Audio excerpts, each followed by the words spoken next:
Karena saya ke minggu kemarin kita belum jumpa, suasananya belum fix kelasnya. Di Siakadu juga belum terlihat berapa jumlahnya. Nah, karena itu saya belum membukanya pada minggu lalu. Saya membuka kuliah perdana kita pada hari ini, hari Rabu, tanggal 23 Februari 2022. Nah, namun demikian nanti absensi yang kuliah ke-1 nanti akan saya buat. Saya anggap Anda masuk semua di pertemuan ke-1 karena memang kita tidak ada pertemuan ya, gitu. Nah, oleh karena itu di pertemuan kedua dan seterusnya itu nanti silakan Anda mengisi absensi di Vklas sesuai dengan ketentuan waktu yang ditetapkan di sana ya. 30 menit sejak jam perkuliahan. Dari jam 1.30 absensi akan ditutup dan kita akan mulai kegiatan perkuliahan. Dan untuk tata tertib perkuliahan saya rasa masih sama. Kalau Anda sudah pernah mengambil di kelas saya, mungkin sudah pernah ketemu di hukum perdata atau pernah ketemu di kemarin hukum ekonomi dan bisnis atau mata kuliah lain, maka ketentuannya sama ya, karena kita kuliahnya ini masih online, maka ketentuannya itu setiap kali ada pertemuan tatap muka seperti ini, maka Anda diwajibkan hadir,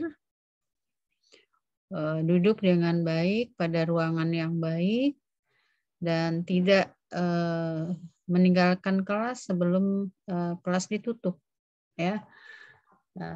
Atau dengan kata lain, kita sepanjang perkuliahan kita kameranya harus nyala, ya, kameranya harus nyala on cam. Dan kalau itu terjadi tidak on cam sepanjang perkuliahan, maka saya akan mencatat Anda sebagai tidak hadir. Begitu ya.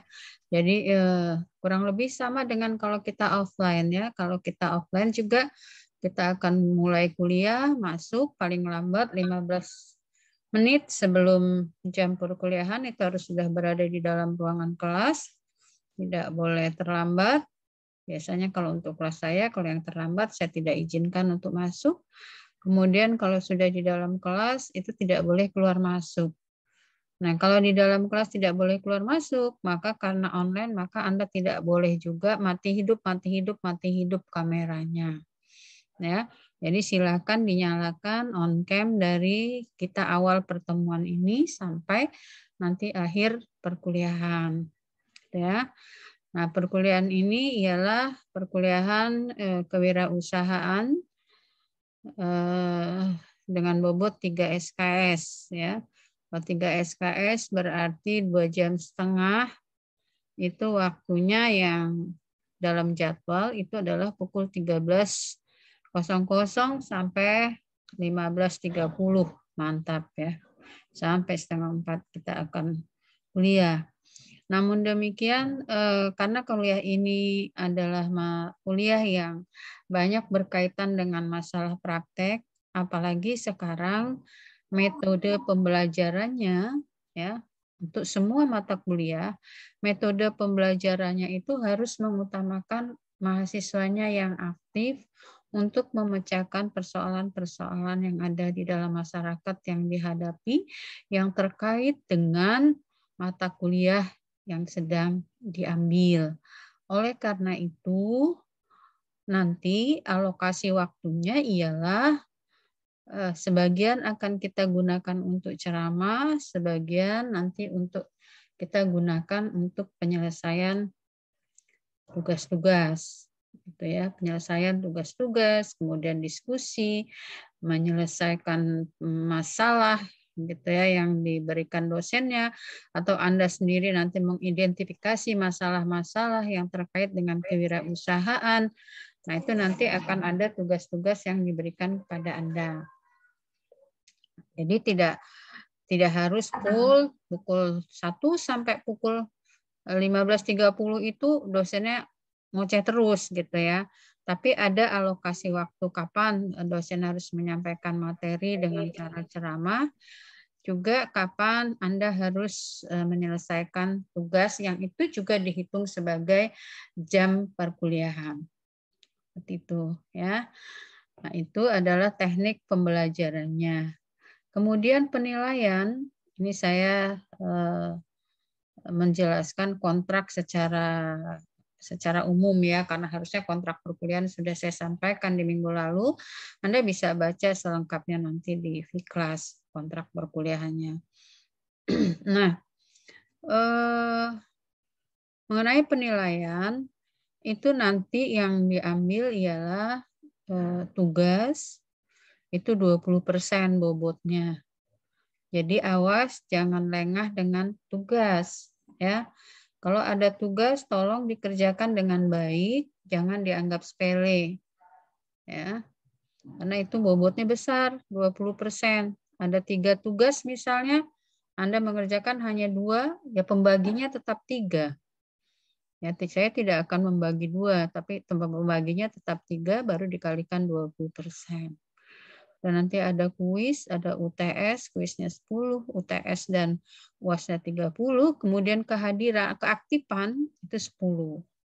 Ya, nah keaktifan itu akan dikolaborasi antara jumlah kehadiran Anda dengan keaktifan yang memang betul-betul keaktifan Anda di forum kelas, baik itu forum perkuliahan dengan menjawab pertanyaan-pertanyaan maupun di forum-forum diskusi. Ya, di forum-forum diskusi. Jadi kalau ada forum diskusi jangan hanya sekedar gitu ya. Karena itu nanti akan dicatat dan dosen akan memberikan reward kepada Anda pada saat kita merekapitulasi hasil akhir. Ya. Nah, itu beberapa hal yang sekiranya saya bisa sampaikan. Nah, kemudian berapa kali Anda harus hadir dalam satu semester? 16 kali. Itu sudah termasuk UTS dan UAS. Ya, 16 kali itu sudah termasuk UTS, UAS, dan kuis. Kuis biasanya diselipkan pada saat setelah menjelaskan pokok bahasan. Nah, berapa kali boleh tidak hadir? Menurut peraturan akademik, kehadiran itu minimal dalam satu semester 80%. Ya, ini saya ingatkan dari awal. 80%. Anda kalikan saja 80% kali 16. Itu berapa kali Anda harus sekurang-kurangnya hadir. Kalau sebanyak-banyaknya ya 16, tapi sekurang-kurangnya hitung saja 80% kali 16 itu berapa. Nah, kalau tidak mencapai itu, misalnya Anda cuma hadirnya 7 kali, 6 kali, 5 kali, maka 10 kali itu aja sudah boleh. Itu menurut peraturan akademik kita, Anda tidak diperbolehkan untuk mengikuti UAS dan Anda tidak akan mendapatkan hasil akhir. Ya, jadi nanti jangan dikejar-kejar sayanya. Kalau misalnya Bu, saya ujian ngumpul tugas, saya kuisnya ikut, saya UTS ikut, saya UAS ikut, kenapa saya nggak lulus? Ya kamu datangnya berapa kali kuliahnya? Kalau datangnya pas kuis, UAS, dan UTS saja, ya berarti bisa saja Anda tidak lulus. Karena apa? Karena kalau sudah tidak 80%, maka itu sudah dicoret, ya sudah dianggap tidak mengikuti, gitu. Ya, maka perhatikan absensi dan kehadiran Anda di forum kelas. Jangan sampai nanti saya ikut terus kok Bu, kalau UTS, UAS, kuis, tugas juga saya ngumpul semua. Lah tapi Anda hadirnya cuma 5 kali.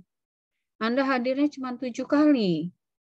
Anda hadirnya maksimal 9 kali. Ya nggak ada toleransi. Itu menurut peraturan akademik memang tidak bisa. Gitu. Tidak bisa diluluskan. Bahkan UAS-nya pun itu sudah tidak boleh ngikut. Gitu. Itu ya, jadi saya ingatkan dari awal. Saya ingatkan dari awal, jangan sampai nanti Anda kejar-kejar saya. mohon kebijakan Bu, mohon maaf Bu, mohon segala macam dimohon kalau udah akhir-akhir. Maka saya supaya tidak ada permohonan-permohonan yang bersifat negatif itu, ya saya ingatkan sajalah dari awal. Ya, saya ingatkan dari awal, masalah perkuliahan itu adalah masalah proses, ya, masalah proses. Nilai itu adalah simbol. Ya, nilai itu cuma simbol bahwa Anda sudah pernah itu mengikuti proses itu. Gitu. Prosesnya apa? Proses namanya perkuliahan dalam satu mata kuliah, ya ada jam kuliah, ada jam-jam ujian, ada jam-jam mengerjakan tugas-tugas. Itu proses. Ya. Semua proses itu harus kita ikuti. Ya, jadi jangan mentang-mentang online munculnya pas UTS, pas UAS, pas ini. Nah, absensinya kosong, kosong, kosong, kosong, kosong. Tahu-tahu minta lulus. Kalau sudah begini, ya saya tidak bisa memberi toleransi. Silahkan Anda lapor saja ke Wadek 1, ke Warek 1, bahwa Anda kok tidak diluluskan gitu. Ya. Nanti saya akan tunjukkan peraturan akademiknya. Kalau Wadek 1, Warek 1 nggak usah diajarin, itu dia tahu. Gitu ya. Itu ya. Nah, itu ya. Jadi paham ya. Tata tertib mengikuti mata kuliah ini, ikuti proses. Nilai itu simbol. Ya, simbolis saja nilai itu, bahwa kita pernah mengikuti mata kuliah itu.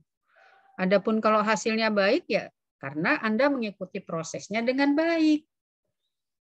Gitu. Kalau hasilnya nggak baik, ya berarti Anda mengikuti prosesnya memang tidak baik. Gitu. Ya.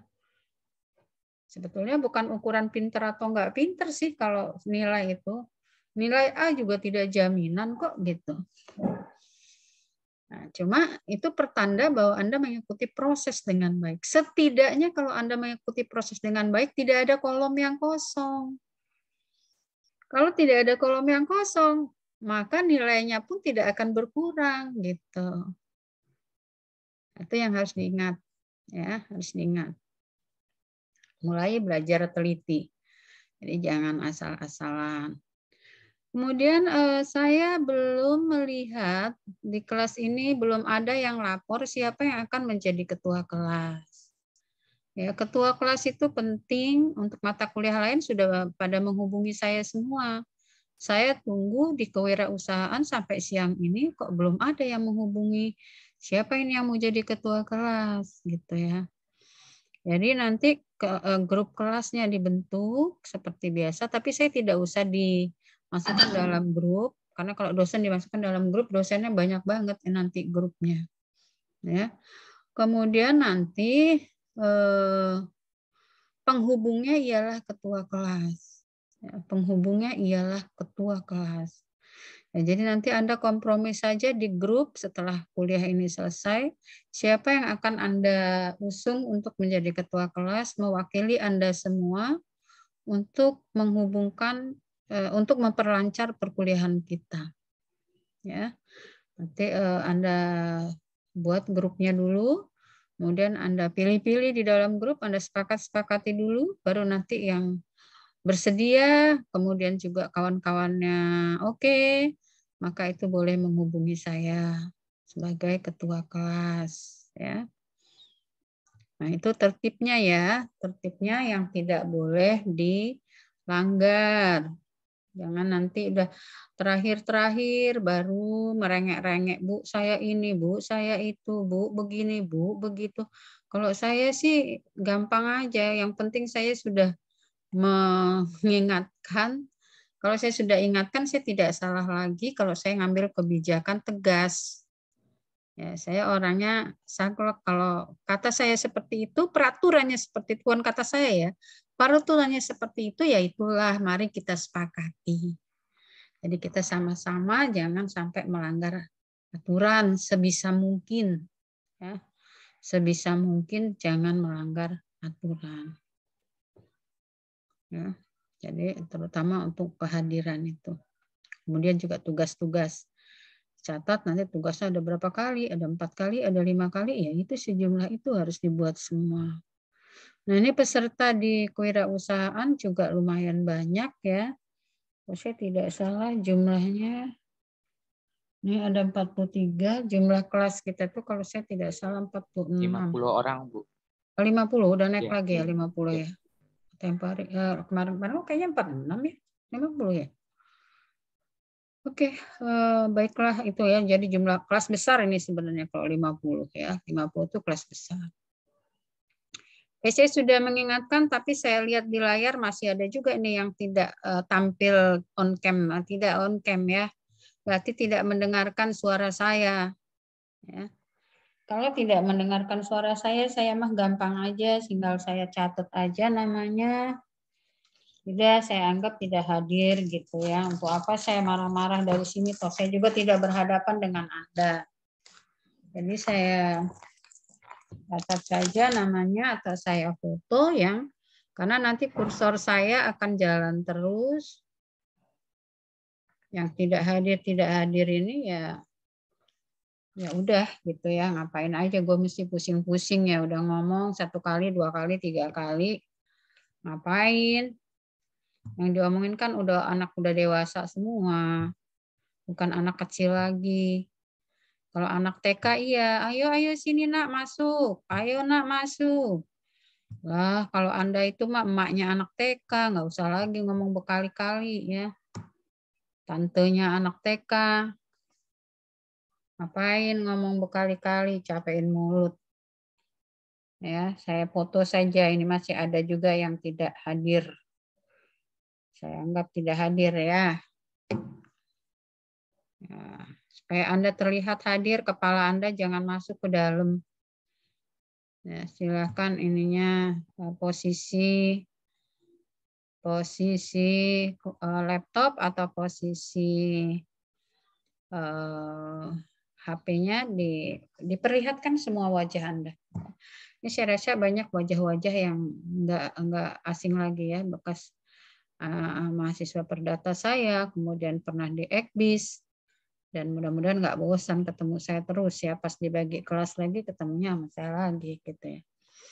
Oke, ini ada Stephen, kemudian ada ketua kelas Ekbis, kemarin saya lihat ada Tequila, ada siapa lagi tadi yang saya kenal ya. Nah itu nanti disepakati ya, Stephen dan kawan-kawan, Tequila dan lain-lain, siapa yang akan menjadi ketua kelas di kelas ini. Oke, Bu, interupsi, Bu. Ya. Terkait dengan ketua kelas, itu sudah, Bu, sudah dibicarakan di dalam grup, itu teman-teman memilih saya untuk menjadi ketua kelasnya. Dan untuk itu juga saya udah menghubungi Ibu tadi itu jam berapa kamu menghubungi? Jam 1:11, Bu. Oh ya, kalau sudah jam 1 saya sudah siap-siap, saya nggak buka HP lagi. Oke lah, nanti Stephen dibantu Tequila mungkin ya, bisa berdua. Kalau Stephen tidak masuk, Tequila saya minta bantuannya untuk menjadi penghubung atau dan sebaliknya. Baiklah, kita mulai ya, itu tata tertibnya. Kemudian semoga semuanya bisa dipahami, mata kuliah ini berjalan terus sampai nanti pukul sekuatnya saya. Mudah-mudahan saya bisa menyelesaikan hari ini sampai dengan pokok bahasan 2 ya, karena kita harusnya memang sudah pokok bahasan 2 ini. Oke, saya share screen dulu materinya. Materi kewirausahaan ini enggak seperti materi hukum yang pernah Ibu sampaikan ya. Kalau materi-materi yang berkait dengan hukum itu kita memang ada normanya, norma hukumnya, kemudian kita pelajari pasal-pasal, kemudian kita pelajari aturan-aturan gitu ya. Nah, deskripsi dari mata kuliah kewirausahaan ini ialah mata kuliah yang akan sebetulnya tujuannya memberikan bekal kepada Anda untuk bagaimana kelak Anda bisa menjadi seorang wirausahawan yang baik. Gitu ya. Untuk apa, Bu? Saya kan masuk fakultas hukum bukan mau jadi wirausaha, bukan mau jadi pengusaha, saya mau jadi hakim, mau jadi jaksa, mau jadi yes, oke. Nggak masalah, itu namanya sesuai dengan bidang keilmuan. Tetapi melihat kenyataan nanti kalau sudah lulus misalnya, Anda kesulitan untuk mencapai atau untuk meraih apa yang menjadi harapan Anda itu, setidaknya Anda sudah punya bekal bagaimana sih kalau kita melakukan wirausaha. Atau Anda akan melakukan wirausaha itu sebagai kerja tambahan. Gitu ya. Jadi kenapa ini dilakukan? Karena nanti kita jelaskan. Ya, kita share screen dulu. Dan untuk mata kuliah kewirausahaan ini disampaikan di semua fakultas. Ya, bukan hanya di Fakultas Hukum saja, tapi di semua fakultas mata kuliah kewirausahaan ini ada. Gitu ya. Oke, saya share screen dulu. Kita lihat dulu ya. Apa saja dan kenapa kita harus ada mata kuliah kewirausahaan ini. Kenapa orang Fakultas Hukum harus ada mata kuliah kewirausahaan. Dan yang perlu Anda tahu bahwa, mana gambar Anda? Kok tidak ada?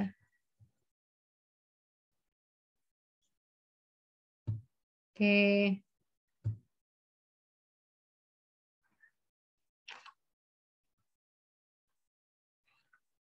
Nah, ini ya.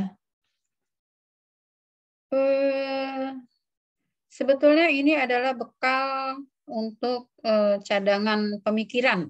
Ya, mata kuliah ini ialah memberikan bekal untuk cadangan pemikiran ketika Anda mengalami masalah di dalam menggapai harapan sesuai dengan bidang keilmuan yang Anda punya.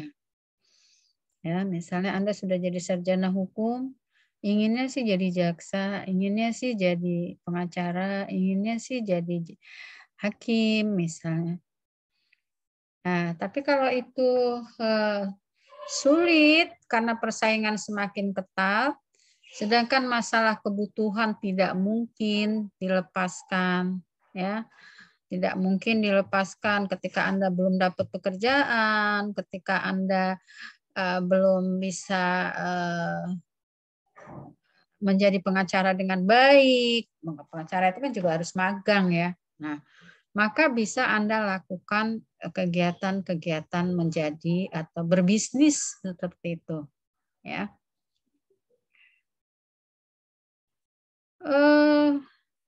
Mengapa menjadi wirausaha itu menjadi penting? Ya.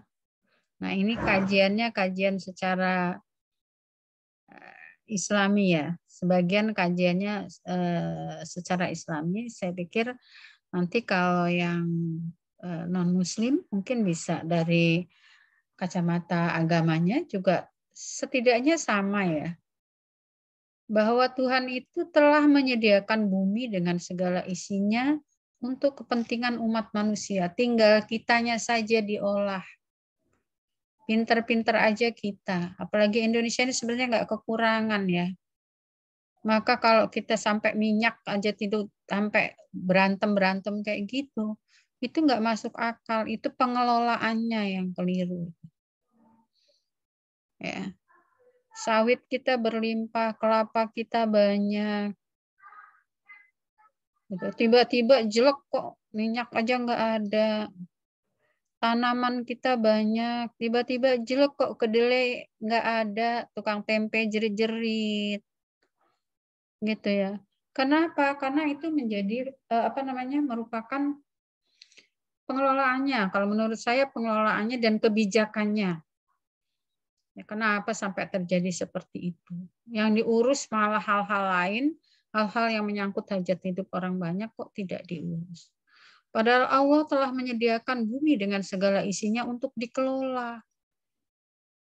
Untuk dikelola. Ya, maka kita kalau kita ingat itu, maka tugas-tugas kita, tugas-tugas Anda lah yang muda-muda ini bagaimana mengelola semua ini agar kita sejahtera. Setidaknya mensejahterakan diri sendiri dulu deh. Gitu. Ya, jadi kita tidak usah berpikir muluk-muluk mensejahterakan orang lain. Sejahterakan dulu saja diri sendiri. Kalau sudah tamat nanti jangan jadi pengangguran lah. Gitu. Gimana Bu? Kejaksaan belum buka, kehakiman belum buka. Mau masuk PNS juga belum buka, nggak bisa cari kerjaan loh. Yang namanya pekerjaan itu kan bukan cuma ASN, gitu ya. Bukan cuma kerja di perusahaan. Yang namanya pekerjaan ialah bekerja, mengolah sesuatu yang tadinya tidak berguna menjadi berguna, menjadi bernilai, sehingga bisa digunakan untuk kebutuhan kita. Nganggur setahun nungguin pembukaan ASN. Lah, Anda mindsetnya salah. Jadi nggak bekerja kalau bukan ASN tuh. Gitu. Belum kerja kalau belum jadi jaksa, belum jadi hakim, belum jadi ASN. Nah ini mindset-mindset yang seperti ini yang akhirnya nanti menciptakan pengangguran elit. Ya kayak kita-kita, kayak kamu-kamu nanti udah selesai, nganggur, kelamaan, itu namanya pengangguran elit. Nah, ilmu yang akan kita pelajari ini setidaknya ya, itu akan mengingatkan kita bahwa ada loh upaya lain yang bisa kita lakukan selain kita berharap untuk sesuatu yang menjadi harapan kita itu. Harapan saya kalau udah selesai mau jadi ASN, Bu, gimana masa mau dagang? Loh, kalau harapannya belum sesuai dengan kenyataan, masa kita mau diem? Ya nggak makan nanti. Terus apalagi kalau udah pengen menikah, pengen kawin. Tunda dulu Bu kawinnya. Yes, oke lah tunda dulu kawinnya. Kamu juga butuh makan. Udah dewasa masa nempel sama orang tua terus? Enggak juga dong. Itu ya. Kata Allah, Allah tidak akan merubah nasib sesuatu kaum ketika kaum itu mau merubahnya. Ingat itu, ajaran itu. Kalau kita diam aja berpangku tangan, ya siapa yang mau kasih kita uang? Kekurangan ya tetap kekurangan terus. Gitu ya. Itu ini ini yang menginspirasi kita mengapa menjadi wirausaha itu menjadi penting gitu ya. Menjadi inspirasi kita. Oh iya juga ya gitu. Kalau kita diam aja nunggu ASN bukaan, nunggu jaksa buka. Iya kalau nyangkut. Kalau nggak nyangkut, uang tamatan sarjana hukum itu kebanyakan banget.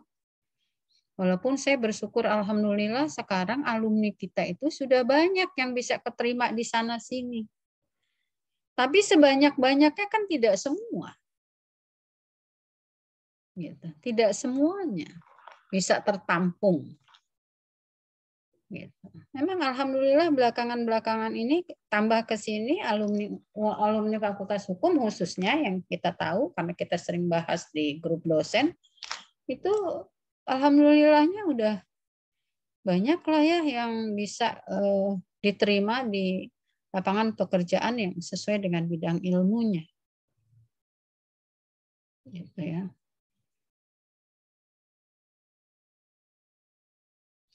Nah, jadi ini adalah pandangan-pandangan atau inspirasi secara agamis ya.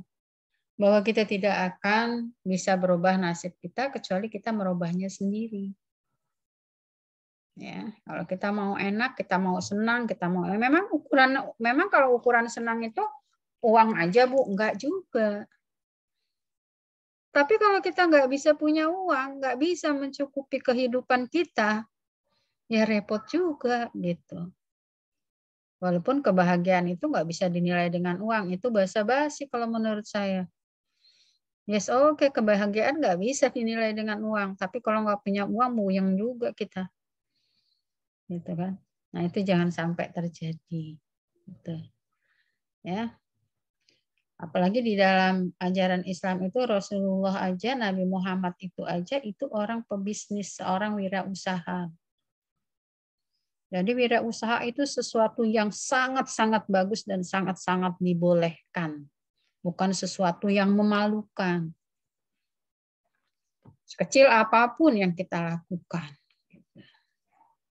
Nah, jadi mulailah dari semester ini, mulai berpikir, gue nanti kalau selesai, atau sebelum selesai, mudah-mudahan saja mata kuliah ini bisa memotivasi Anda untuk mulai berbisnis. Karena nanti ada tugas-tugas bagaimana membuat proposal bisnis.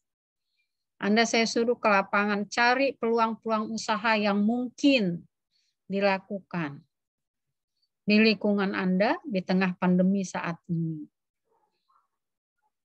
Ya, nanti ada tugas-tugas seperti itu. Ya, mudah-mudahan saja dengan Anda turun ke lapangan, Anda mencoba sendiri, itu nanti Anda akan tergerak, akan tidak malu-malu, akan mencoba sesungguhnya itu berbisnis itu seperti apa sih? Gitu. Seperti apa sih? Emang Ibu berbisnis, Bu? Ya nggak usah Anda tanya Ibu berbisnis apa enggak. Tugas Ibu ngajar kewirausahaan. Tetapi karena Ibu tertarik setelah Ibu mengajar mata kuliah kewirausahaan ini, ya Ibu mencoba juga. Coba-coba dong daripada ada tanah kosong nganggur, yuk kita buatin rumah. Kita kerjasama dengan bank, kita beri subsidi masyarakat, lumayan gitu. Daripada uang diem, nggak dipakai di dompet lama-lama juga habis. Ada yang nawarin kerjasama membuka Indomaret ya kita karena kita sudah belajar sedikit tentang manfaat berbisnis, dicoba. Begitu dicoba, alhamdulillah ternyata gitu ya. Kalau tahu kayak gini dari muda saya berbisnis malah. Saya capek-capek jadi dosen. Duitnya lebih banyak loh orang bisnis tuh. Jadi dosen tuh sebulan cuman berapa? Kalau sudah jadi pebisnis, wah nggak seper-sepernya gitu. Pokoknya kalau Anda udah mulai berbisnis dan berhasil, tuh nggak mau deh Anda jadi pegawai yang terikat dengan orang lain. Nanti boleh dicoba omongan saya benar apa enggak. Tapi Anda harus serius jalaninya. Kemudian bagi orang di luar sana, bagi masyarakat sekitar, bahwa wirausaha itu mendorong pertumbuhan ekonomi dan pembukaan lapangan kerja. Yang tadinya nganggur, tadi yang saya bilang, setidaknya mensejahterakan diri sendiri deh. Terus apalagi kalau udah maju dikit, udah bisa ngerangkul temen 1, 2, 3 orang, yuk sama-sama jadi pekerjanya. Nah itu membuka lapangan kerja. Gitu. Nah, kita nggak cari sana sini mau kerja di mana, bingung. Bu, tapi kan bisnis butuh modal. Kalau nggak ada modal ya nggak bisa juga. Jangan bicara modal dulu. Nanti ini ada teori-teorinya. Yang penting kemauan dulu. Punya modal segunung, hasil dari warisan, tapi keinginannya nggak ada, cuma nyoba-nyoba bisa habis duit itu. Gitu. Ya, jadi kudu dicoba. Ya. Berbisnis itu prinsipnya kudu dicoba. Kudu dicoba. Jangan takut mencoba. Ya. Peningkatan kualitas kompetisi. Kalau udah berbisnis pasti jiwa kompetisinya muncul. Kalau ASN ya udahlah datang pagi pulang jam 4. Kalau yang kebetulannya kreatif ya ada jiwa kompetisi cepat jadi pejabat. Kalau enggak ya sampai pensiun ya gitu-gitu aja. Gitu. Tapi kalau kita pebisnis pasti ada jiwa kompetisinya muncul. Gimana supaya produk gua lebih bagus daripada produk orang lain. Itu pasti. Ya. Kalau dia menyandarkan dari awal usaha sampai akhir usaha itu begitu-begitu aja ya nggak ada kemajuan namanya. Mengurangi ketidakpastian. Iya. Ya, tadi yang saya bilang, nunggu setengah tahun belum dapat kerja. Setahun lewat. Ngarep anginnya nggak pasti. Coba setahun itu belajar bisnis. Bisnis apa saja lah, gitu ya. Yang wanita bisa buat kue, bisa buat pakaian, bisa apa saja. Pokoknya kita harus membaca peluang bisnis yang mungkin itu yang mana. Nah, nanti ada cara-caranya. Atau mungkin di kelas ini ada yang sudah mencoba? Ada yang sudah mencoba mungkin bisnis di rumah? Saya, Apa? Bu. Kita bisa sharing ya, kita sharing-sharing aja biar bisa memotivasi kita semua peserta di kelas ini gitu. Ya silakan siapa yang sudah mencoba atau sudah berjalan malah bisnisnya. Saya, Bu. Ya siapa? Saya itu siapa? Maria, Bu. Hah? Maria Zata. Maria Jaka. Ya, Maria Jaka ceritain dulu coba apa yang pengalamanmu di bidang wirausaha. Iya, awalnya saya mulai dari 2017, Bu. Waktu itu saya masih sekolah. Lalu saya, karena saya suka membeli bunga untuk mama saya, jadi saya dulu tuh kayak usaha bunga gitu, Bu. Bunga flash, bunga buket gitu, Bu. Nah, itu dulu saya ngambil dari orang, Bu. Belum punya itunya sendiri, belum punya produknya sendiri. Nah, terus saya pasarkan, tapi saya pasarkannya itu waktu itu awal mulanya di Kota Bumi, Bu, di kampung saya. Karena dulu kan di situ belum ada yang jual kayak gitu, Bu. Belum banyak. Nah, saya pasarkan, rame, Bu. Nah, dari situ kayak mulai orderan banyak masuk. Waktu itu bahkan waktu kalau ada acara-acara besar gitu, bisa sampai orderan sehari itu 100 bunga. Terus ditambah bunga apa ya, Jara? Bunga asli, Bu, kayak bunga kalau orang-orang ngasih buket bunga gitu, Bu. Oh, iya. Nah, itu sehari bisa 100 bunga, habis itu besoknya bisa 150 bunga, 75 bunga. Pokoknya dia awalnya dari situ, Bu, awalnya. Nah, terus berkembang, terus ujungnya punya penghasilan sendiri, punya modal lain, buka usaha yang lain, Bu, gitu. Usaha lain apa sekarang? Usaha yang lain itu open itu, Bu, kayak jasa titip barang-barang Bangkok Thailand, Bu.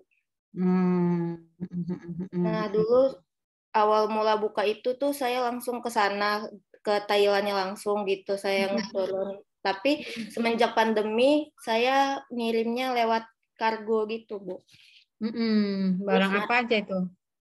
Barang-barang Thailand, Bu, banyak kayak baju, habis itu produk-produk Thailand, kecantikannya gitu-gitu, Bu. Nah, itu ya. Iya, dan alhamdulillah sampai sekarang masih berjalan, Bu. Alhamdulillah, berarti udah ada 2 bisnis wirausaha yang dicoba ya. Iya, yang satu masih jalan terus nih si bunga nih. Iya, masih, Bu. Kalau itu alhamdulillah udah lumayan lama, udah 5 tahunan, Bu. Alhamdulillah. Omsetnya sampai berapa tuh sebulan kalau boleh tahu? Kalau bunga itu nggak nentu ya, Bu. Kalau sekarang lagi pandemi, kalau dulu itu sebelum pandemi itu lebih banyak pemasukannya, Bu. Soalnya lebih ada graduation gitu-gitu kan, Bu. Nah, kalau graduation tuh sekali graduation satu sekolah itu kan bisa berapa 100 bunga. Itu aja satu sekolah itu bersihnya itu bisa sampai 20 jutaan satu sekolah. Itu cuma kayak pas graduation-nya doang. Jadi kalau dikali berapa itu aja bisa, ya dikali berapa sekolah itu bisa sampai ratusan sih, Bu. Kalau bersihnya. Alhamdulillah. Nah itu ya, dengar tuh. Bermula dari cuma membeli bunga. Jadi kadang-kadang begitu ya, hal-hal yang kita kira ini biasa-biasa aja, tapi begitu kita coba, ini kok sepertinya boleh juga ini gitu. Dicoba, jangan takut waktu mau mencoba itu, memang begitu kan ya? Siapa tadi namanya? Zata, Bu. Zata. Begitu iya, kan? Iya, awalnya juga saya ngajak teman, Bu. Cuma teman-teman tuh kayak ngapain, nggak akan ini gitu. Taunya jalan. Nah, itu. Nggak akan ini itu namanya masih ragu-ragu. Nah, itu yang tidak boleh itu dalam berbisnis itu tidak boleh, harus berani mencoba. Nah itu jatah. Yang lain siapa? Ada pengalaman lain bagus jatah. Itu artinya kamu bisa nanti memotivasi teman-teman nih, bisa bertular pengalaman dengan teman-teman. Yang lain? Yang lain oke? Okay? Saya lupa bilang ya bahwa kegiatan perkuliahan ini tidak boleh disambi naik mobil ya, di atas mobil ya. Ya tadi ada yang di atas kendaraan tuh. Ya, saya tidak memperbolehkan Anda sambil nyupir atau Anda sambil jalan kemana gitu ya. Saya lupa tadi menyampaikan. Jadi Anda harus, tapi kalau sudah saya bilang kalau sudah pernah ikut kuliah saya, itu udah tahu lah itu ya peraturannya. Semua dosen juga seperti itu, tidak membolehkan itu sambil di mobil. Ya itu Ahmad Rizkon itu ngapain lu di mobil? Hah? Lagi kemana kamu? Lagi di jalan pulang, Bu. Nyambi kerja, Bu. Ya, jangan nyambi-nyambi. Kalau jam kuliah, ya kuliah. Kamu merapat dulu. Kan kamu udah tahu jamnya. Oke, siapa lagi yang berpengalaman? Mendingan kalau nggak ini ya udah nggak usah aja muncul di atas mobil kayak gitu. Oke, siapa lagi tadi yang punya pengalaman bagus di bidang bisnis?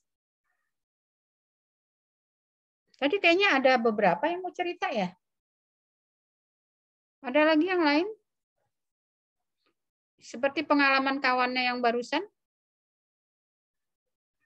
Nah, jadi itu satu contoh ya. Satu contoh bisa saja biasanya bisnis itu mulai dari hobi. Ya, mulai dari hobi. Dikembangkan yang pada akhirnya nanti bisa menghasilkan. Kalau sudah menghasilkan seperti itu kan sudah lumayan banget itu. Ya, si Justani tadi sudah ya kalau nanti dapat pekerjaan sesuai dengan bidang ilmunya ya alhamdulillah, kalau tidak menjadi pengangguran elit, itu sudah mempunyai penghasilan yang bagus, bahkan sudah sempat lagi membuka cabang untuk bisnis yang lain. Ya. Yang lain mudah-mudahan nanti termotivasi ya, termotivasi. Jadi jangan takut ya. Nah, mata kuliah ini kita sharing-sharing saja. Nanti misalnya saya mencoba, Bu, saya pernah mencoba tapi saya kok nggak berhasil, atau saya ingin mencoba tapi saya kok takut, seperti itu. Jadi forumnya di perkuliahan kita nggak melulu saya ngoceh ya, tapi kita berbagi pengalaman. Berbagi pengalaman saja. Karena kalau mau diocehin juga yang mau diocehin apa? Ada teori-teori saja nanti yang akan saya sampaikan bagaimana memulai suatu usaha itu. Ya. Nah, ini uraian mengapa wirausaha menjadi penting, itu kaitannya dengan kita sendiri, supaya kita bisa menghidupi diri sendiri. Bagi masyarakat dan negara kita membantu perekonomian, mengentaskan pengangguran, ya juga kita bisa juga menjadi pelopor kreatif dan inovatif. Ya, yang semula tidak ada bisnis itu karena Anda menemukan, maka bisnis itu tahu-tahu ada gitu ya. Bisa menjadi ada dan bisa menjadi sumber penghasilan yang baik ya. Seorang pengusaha Ciputra yang sudah berhasil, sudah bukan berhasil lagi kalau ini mah udah tokoh pengusaha ya. Itu kata dia, sampah bisa diubah menjadi emas, itulah di tangan wirausahawan. Ya. Istilahnya dari barang yang tadinya orang tidak melirik ya gitu ya. Begitu diubah itu akan menjadi sesuatu yang sangat berharga. Sesuatu yang mempunyai nilai. Nah, itu. Syukur-syukur kalau Anda kreatif dan inovatif sehingga Anda bisa menciptakan bisnis yang semula tidak ada menjadi ada. Ya, tapi kalau itu tidak bisa ketemu, nanti kita bisa memulai bisnisnya itu ialah bisnis yang sudah dilakukan orang lain. Kita mencoba misalnya dengan kegiatan bisnis waralaba. Itu juga boleh. Gitu ya. Nah ya. Kondisi pengusaha kalau dibanding dengan negara-negara lain, Indonesia itu paling sedikit. Ya. Indonesia paling sedikit. Ya kita juga belum tahu kenapa Indonesia itu orang belum begitu tertarik. Kalau sekarang sudah, kalau saya lihat akhir-akhir ini dengan banyaknya gerakan-gerakan peningkatan UMKM itu juga sepertinya sudah orang-orang sudah tergerak dan tidak malu-malu lagi untuk melakukan bisnis meskipun itu masih dalam taraf yang kecil. Ya, karena orang Indonesia ini punya sifat yang agak tidak baik gitu ya, kadang gengsi gitu ya. Kalau nggak gengsi males. Karena kalau orang bisnis itu harus kreatif, harus cepat, harus rajin, nggak boleh bangun kesiangan. Kalau kita jadi PNS bangun kesiangan nggak ngapa-ngapalah, paling juga nggak bisa ikut acara. Tinggal alasan aja gitu kan. Orang bisnis, ketinggalan bangun ya ketinggalan juga rezekinya gitu. Ya. Nah, orang Indonesia memang belum terlalu banyak ya yang. Nah, oleh karena itu ini datanya data lama ini. Kalau sekarang sih ya nggak tahu ini data lama nih. Jadi bandingkan ini pengangguran sarjana itu banyak ya. Saya rasa masih sampai sekarang masih begitulah ya. Mengapa sarjana itu sekarang nganggur? Nah, karena kita malas. Nah, itu gambarnya malas. Kita tuh orang Indonesia ya. Semoga tidak yang di kelas ini. Kebanyakan orang Indonesia itu maunya kerjanya nggak susah, dapatnya banyak. Itu. Ya, kehidupannya itu maunya senang dengan kerja yang tidak terlalu susah.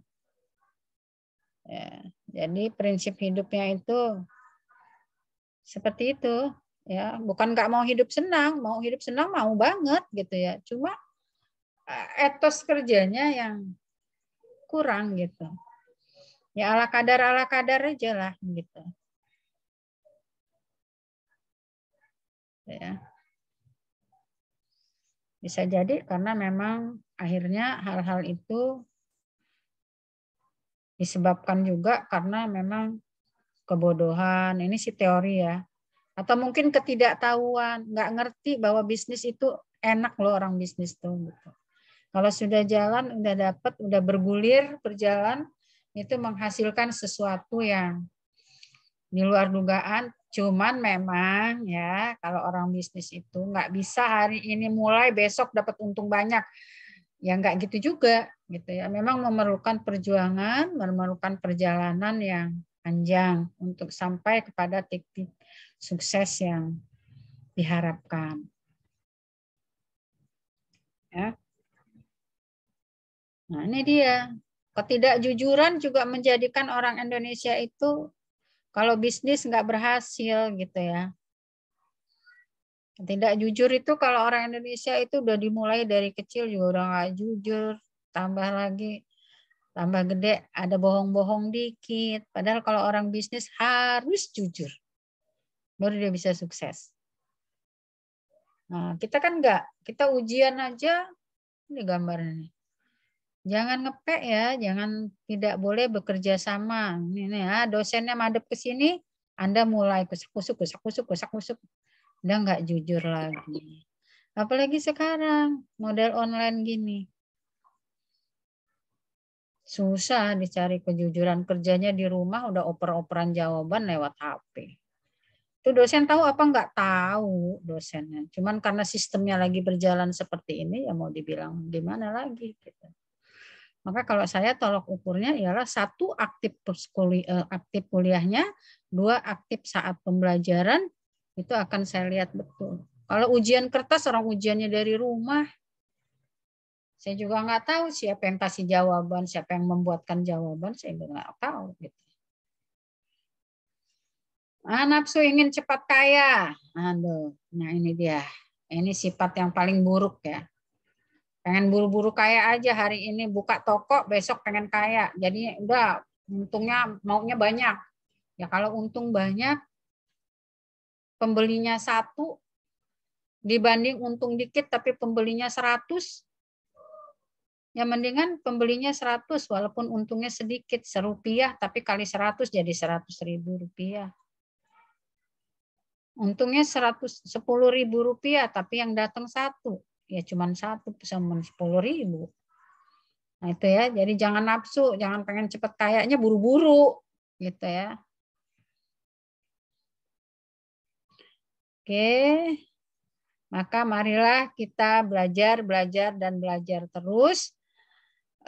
Bagaimana pada akhirnya nanti kita tertarik dengan apa yang namanya berwirausaha.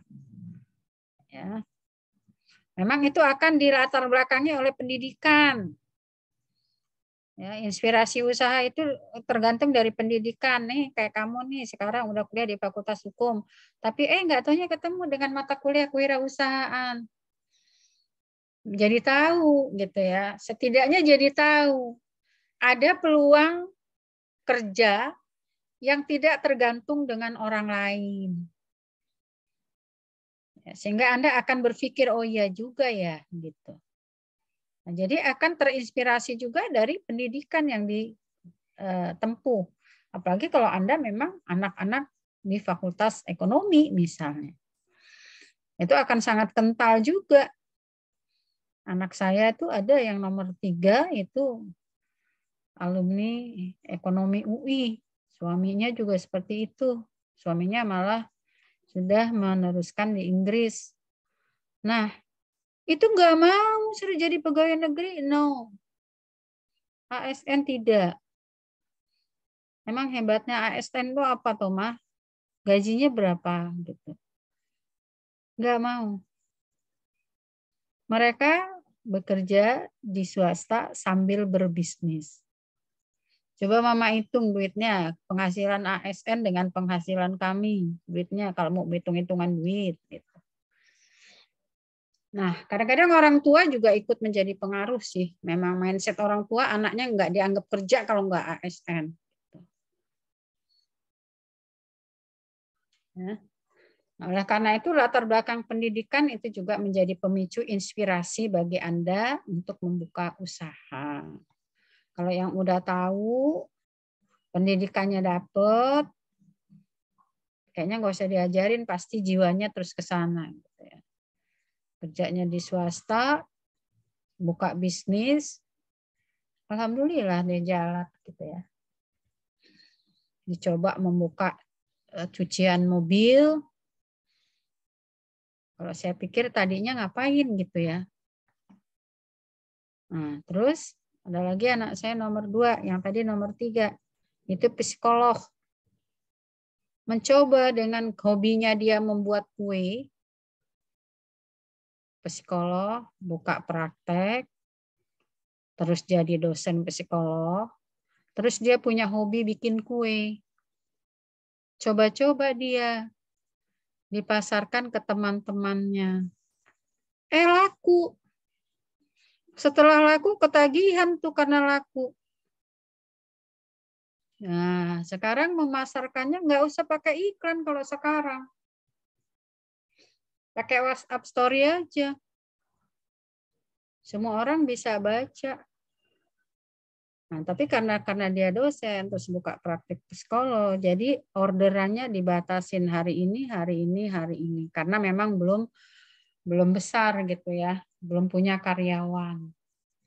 Nanti pada saatnya, kata Mama bilang, kamu harus merekrut orang, biar nanti bisa tenaga kerjanya ada, jadi bisa orderan itu nggak dibatasi harinya. Nah itu ya, itu gambaran-gambaran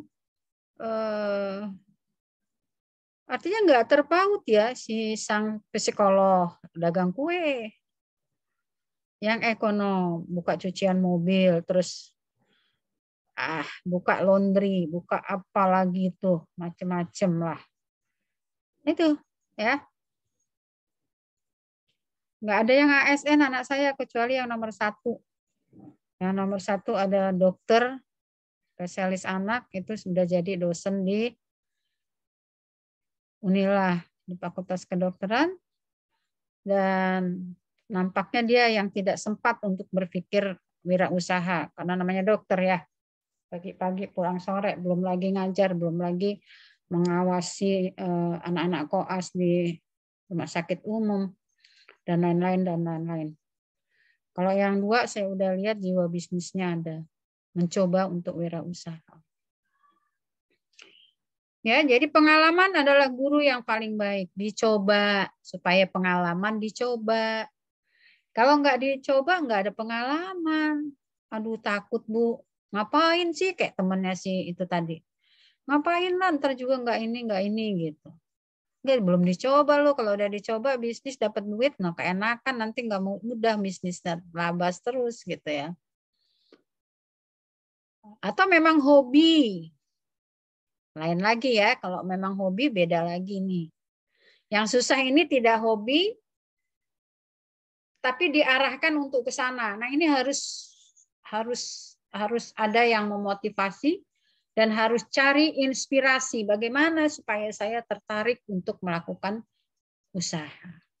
Lingkungan sangat mendukung. Kalau orang tuanya nggak paham bahwa bisnis itu bagus, orang tuanya mindsetnya pokoknya kalau nggak ASN nggak kerja, ya Andanya susah. Anda mau memulai bisnis malah dicegah gitu. Jangan ngapain nanti kamu ini di sekolah susah-susah malah mau dagang, mau ini mau itu, nggak boleh sama ibunya. Ibunya harapannya jadi Pak Jekso, jadi Bu Hakim gitu. Sementara jadi Pak Jekso atau Bu Hakimnya nanti belum tahu itu sampai kapan gitu. Nah, jadi kan boleh saja menjadi batu loncatan atau boleh juga menjadi jalan kehidupanmu nanti ke depan. Modalnya apa sih untuk melakukan usaha? Uang, iyalah kalau uang. Tapi itu jangan dikedepankan. Berani mengambil keputusan. Mengambil resiko, berani sukses, juga berani gagal. Ya, kalau gagal, coba lagi. Gitu. Berani ambil keputusan, saya harus berbisnis. Pokoknya ya, namanya orang ambil keputusan itu pasti ada resikonya. Keputusan apapun itu. Pasti ada resiko yang harus kita pikul. Walaupun bukan keputusan bisnis ya. Berani sukses tapi juga berani gagal. Jangan nanti gagal stres, pakai celana pendek jalan-jalan di tengah jalan. Enggak. Harus sudah digambarkan bahwa orang bisnis itu harapannya sukses. Tapi ketika gagal itu sudah menjadi perhitungan kita juga gitu. Jangan stres gitu. Ya. Bisa memisahkan kekayaan pribadi dengan kekayaan usahanya. Bekerja secara profesional. Jangan campur aduk. Bisnis ya bisnis. Walaupun Bu Kingkin yang beli ya bayar gitu. Jangan Bu, nggak usah Bu, ambil aja Bu. Ya itu namanya tidak profesional. Ya. Ini ada nih mahasiswa saya, mahasiswa kakak kelas kamu. Nah ini saya juga mau mencontohkan. Sudah kerja di bank, itu sudah bertahun-tahun, itu mahasiswa bimbingan saya juga lupa bahwa dia bimbingan saya.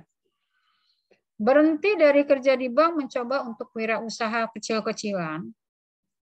Sekarang udah jalan besar. Mulai dari udang sampai kepada madu, sampai pada buah, sampai semuanya banyak dijual dia. Saya salah satu pelanggannya. Itu kalau dia bisnis beneran. Aku transfernya kurang 20.000 aja dia ngomong. Ibu maaf transfernya kurang 20.000. Oh iya, salah. Itu bisnis profesional itu. Saya menghargai keprofesionalannya. Artinya harus memisahkan. Ini uang bisnis, nggak boleh dicampur aduk. Gitu. Ada saudara pedagang kue. Itu anak saya yang itu tadi saya contohin lagi. Belum profesional. Nyambi jualan, nyambi bikin juga untuk kirim ayunya, untuk kirim saudaranya, lah untungmu berapa nak, kata saya. Kalau lagi jualan ya jualan aja dulu. Nanti pada saatnya kamu membuat pakai uang yang bukan uang usaha, kasih untuk Mbak Yumu, untuk saudaramu nggak apa-apa. Tapi kalau kita lagi menjalankan kegiatan usaha, lagi bikin orderan orang, itu kan duitnya duit usaha. Ya jangan bagi-bagi terus. Kalau bagi-bagi terus, nanti usahanya nggak besar-besar gitu. Nah itu ya. Jadi bekerjalah secara profesional kalau mau jadi pebisnis. Bisnis ya bisnis. Biar bu guru yang beli ya bayar gitu. Ibunya yang minta, kalau minta kamu kasihnya, kalau kamu sudah untung kamu kasih. Tapi kalau kamu mau memberi, kamu belum untung, berarti kamu harus bayar. Bayarlah pakai uang kamu pribadi. Jadi harus dipisahkan antara kekayaan kita pribadi dengan keuangan keusahanya. Itu baru bisa secara profesional namanya. Jadi nggak begitu ini, wah uang pribadiku habis buat nombok. Ya, jangan nombok lah, ya. Buat pembukuannya yang baik. Konsisten terhadap usaha yang dilakukan. Jangan cucuk cabut, cucuk cabut, cucuk cabut. Ibarat orang nanam pohon, kalau udah ditanam, udah biarin aja dulu tumbuh sampai berbuah. Jangan baru bisnis keripik tempe. Waduh, kayaknya bisnis ini lebih menguntungkan, pindah. Baru lagi dicoba 2 kali, kayaknya dagang garam lebih untung nih, pindah. Itu namanya tidak istiqomah, ya, tidak konsisten. Ya pelanggannya baru nyari, kamu udah nggak jualan lagi yang itu gitu. Nah, jadi modalnya satu, berani mengambil resiko, bekerjalah secara profesional, konsistenlah di dalam melakukan usaha. Pertanyaannya, sejauh ini sebelum Anda menjadi pebisnis nih, apakah Anda sudah menjadi seorang yang pemberani? Tanya dulu sama dirimu sendiri. Jawab secara jujur, apakah Anda sudah menjadi pemberani? Bukan berani masuk jurang kayak mobil itu ya. Tapi apakah ketika Anda dihadapkan kepada suatu persoalan, apakah Anda sudah berani mengambil keputusan sampai saat ini? Apapun masalah yang Anda hadapi. Jadi nggak mikir, ya gue mau terserah lu, gimana lu aja lah. Nah, gimana nih? Anda anak tua, adiknya tanya, kakak, besok akan begini, begono. Menurut kakak gimana? Ntar dipikirin dulu. Oke, besok adiknya nanya lagi. Gimana kak, udah dipikirin belum? Waduh, kalau kakak sih, gimana kamu aja lah. Itu namanya kamu sebagai anak tua belum menjadi pemberani. Ya. Takut mengambil resiko. Takut mengambil keputusan karena mengandung resiko. Tanya dengan dirimu masing-masing ya. Nanti gue udah jadi pemberani belum sejauh ini sampai detik ini. Pemberani dalam arti kata berani mengambil sikap apapun dengan resiko apapun. Ketika Anda dihadapkan dengan suatu persoalan, udah berani belum mengambil suatu keputusan? Maka ditanya, sudahkah kita menjadi pemberani? Nah, kalau sudah, berarti boleh nih kita jadi orang bisnis karena saya sudah berani mengambil sikap. Walaupun dengan gambaran resiko yang bakal terjadi apa. Gitu. Ya. Itu ya, jadi itu ukuran berani itu udah berarti berani mengambil suatu keputusan dengan berbagai resiko yang akan dihadapi. Kalau oke, berarti satu modal udah kamu milikin. Ya, satu modal udah kamu punya. Berani kok saya. Tapi kalau masih embut-embut, embut-embut kalau orang Jawa bilang, masih mut-mutan gitu. Kayak iya, kayak enggak, kayak mau mundur, kayak mau maju, kayak mau aduh gimana ya, gua serba salah. Maju kena, mundur kena. Nah, kalau sudah maju kena, mundur kena, lu mau maju apa mau mundur, berani nggak ambil resiko? Nah, itu namanya pemberani. Enggak berani lah gua itu maju kena, mundur kena kalau kayak gitu. Kalau maju kena, mundur kena, terus lu mau ngapain di tengah aja terus gitu. Nah, ya. Ini kehidupan, gambar kehidupan muter-muter.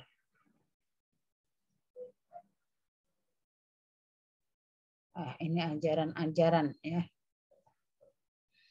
Konsisten itu di Indonesia masih merupakan barang mahal.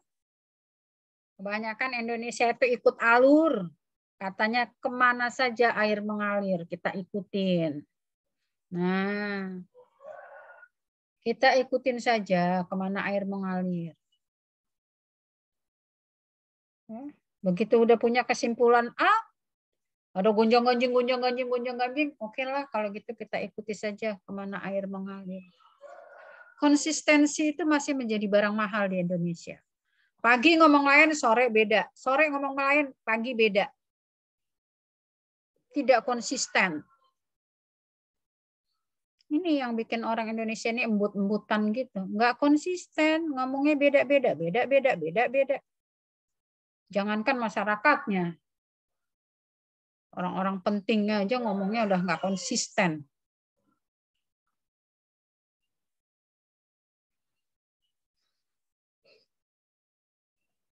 Ya. Hasil riset membuktikan bahwa 20% dari orang yang 20% orang yang bertahan lebih dari 4 tahun dalam memulai usaha baru. Hanya 20% yang bisa bertahan 4 tahun atau lebih dari mulai usahanya. Selebihnya baru setahun udah gagal tutup. 2 tahun tidak berhasil tutup. Nah, lalu pertanyaannya, oke deh Bu, aku udah punya nih keberanian. Aku mau mencoba menjadi orang yang konsisten. Susah memang mencoba menjadi orang konsisten. Maka jangan salahin ya kalau Ibu sudah katakan tadi, Anda tidak mengikuti proses berarti Anda tidak lulus. Lihat saya konsisten atau tidak nanti. Saya tidak akan bisa goyang. Maka saya sering dibilang, wow sadis.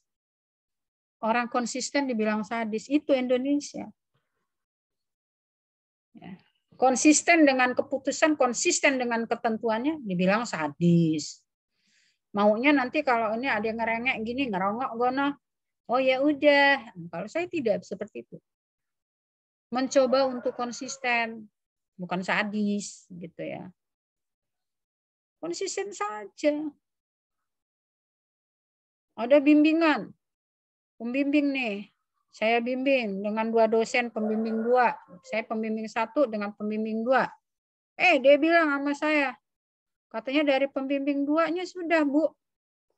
Sudah ACC. Ya saya cross check ke pembimbing 2. Apa iya model seperti ini sudah beneran di ACC, ini bunyinya masih kayak gini skripsinya. Wah, enggak, belum. Salah tafsir itu anak. Saya enggak ngomong seperti itu. Begini.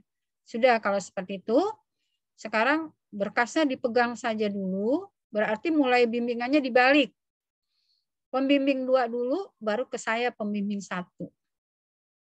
Kemarin maju lagi ke saya, katanya nyari pembimbing 2-nya tidak ketemu-ketemu, Bu.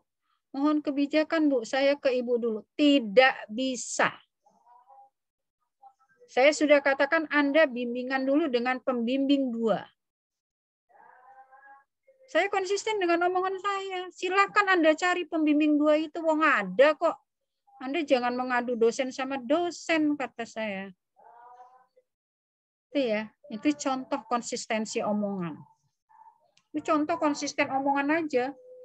Hari ini ngomong ya alah, kecuali ada gunung meletus, ya kali bisa juga sih, agak ganti, masa iya nggak bisa gitu ya. Tapi ada alasan yang yang bisa menggeser konsistensi itu masuk akal nggak kalau kita cabut gitu.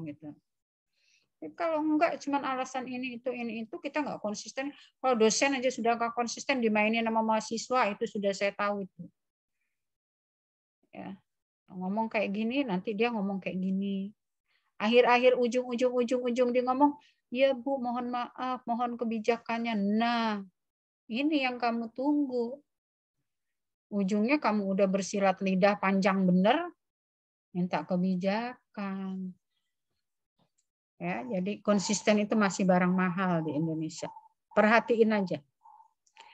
Kemudian sekarang kalau saya sudah menjadi pemberani, saya sudah konsisten di dalam memutus sesuatu, saya akan mencoba bekerja profesional, lalu usaha apa yang bisa kita lakukan? Ada berbagai alternatif. Bisa usaha baru. Usaha baru. Kayak tadi tuh temannya membuka usaha baru beneran. Bagi dia ya, walaupun usaha bunga itu sudah banyak. Gitu ya. Tapi bagi dia pribadi itu usaha baru. Yang terinspirasi dari dia tadi membeli bunga.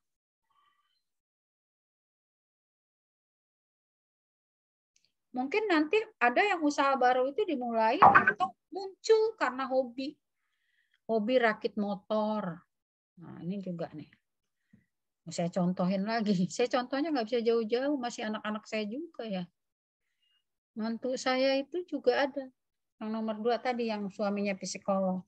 Itu hobinya bongkar pasang motor. Motor bagus-bagus diacak-acak. Nanti dia rakit lagi jadi.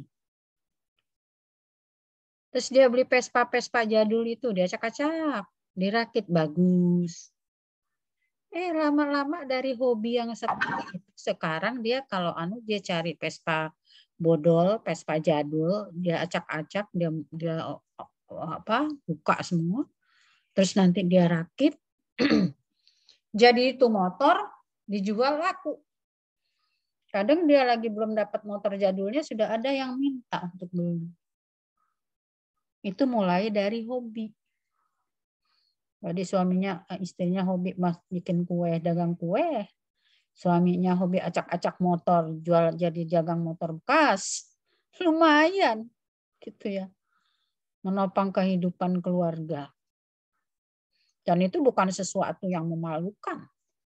Sah kok, halal kok gitu.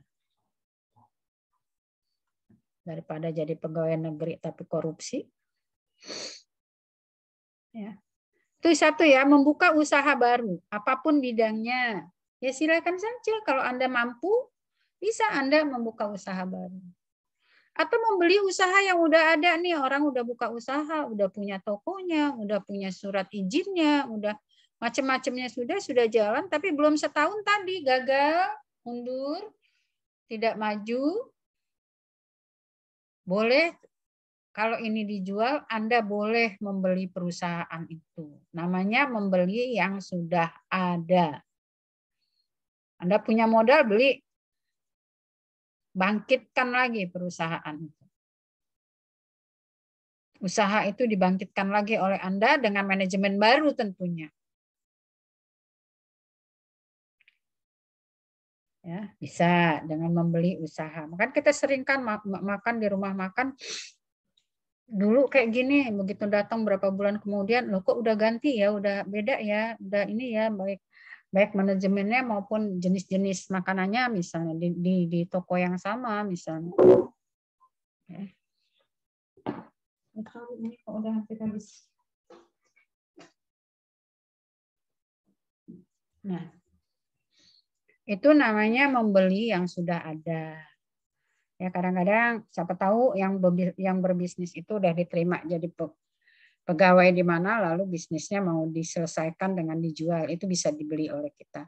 Atau melakukan kerjasama dengan pihak lain, ini yang paling gampang. Nggak pakai mikir banyak-banyak.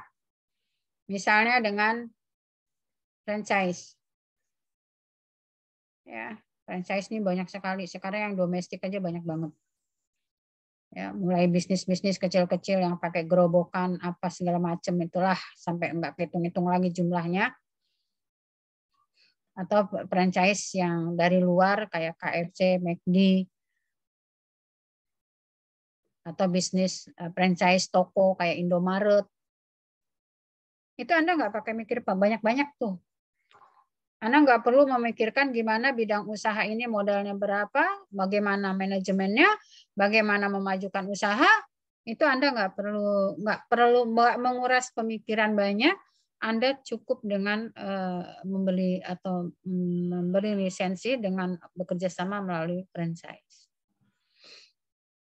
Ya, bisnis Indomaret misalnya, bisa. Gak mahal kok Indomaret itu dulu ya, tapi saya itu tahun 2017 itu hanya 700 juta. 700 juta itu kita menyediakan lahan. Nah, nanti semua toko, terus manajemen dan lain-lain itu sudah dikelola oleh mereka. Kita tinggal 5 tahun itu menerima keuntungan. 5 tahun baru diperpanjang lagi. Atau kerjasama usaha dengan pihak lain dan lain-lain. Ya.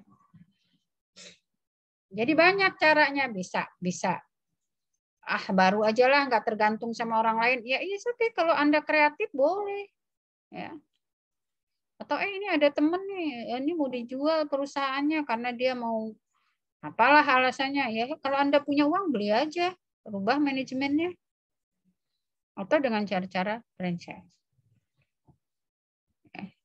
Jadi kalau Anda harus mulai dari mana, Anda bertanya, modalnya tadi Anda udah punya.